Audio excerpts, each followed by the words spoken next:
ದಾವಣಗೆರೆಯಲ್ಲಿ ಈದ್ ಮಿಲಾದ್ ಮೆರವಣಿಗೆಯಲ್ಲಿ ಪ್ಯಾಲೆಸ್ತೀನ್ ಧ್ವಜದ ಸ್ಟಿಕ್ಕರ್ಗಳು ರಾರಾಜಿಸಿದ್ದು ಪೊಲೀಸರು ಕಣ್ಮುಚ್ಚಿ ಕುಳಿತಿದ್ದರು ಎಂಬ ಆರೋಪ ಕೇಳಿಬಂದಿದೆ.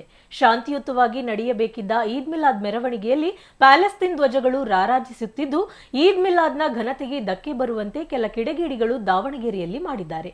ಸಾವಿರಾರು ಜನರು ಮೆರವಣಿಗೆಯಲ್ಲಿ ಭಾಗವಹಿಸಿದ್ದು ಅದರಲ್ಲಿ 7ಕ್ಕೂ ಹೆಚ್ಚು ಯುವಕರ ಗುಂಪು ಪ್ಯಾಲೆಸ್ತೀನ್ ಫ್ಲಾಗ್ ಇದ್ದ ಸ್ಟಿಕ್ಕರ್ ಎದೆ ಮೇಲೆ ಹಾಕಿಕೊಂಡು ಓಡಾಡುತ್ತಿದ್ದಾರೆ. ಇದು ಸಾರ್ವಜನಿಕ ವಲಯದಲ್ಲಿ ಆಕ್ರೋಶಕ್ಕೆ ಕಾರಣವಾಗಿದೆ.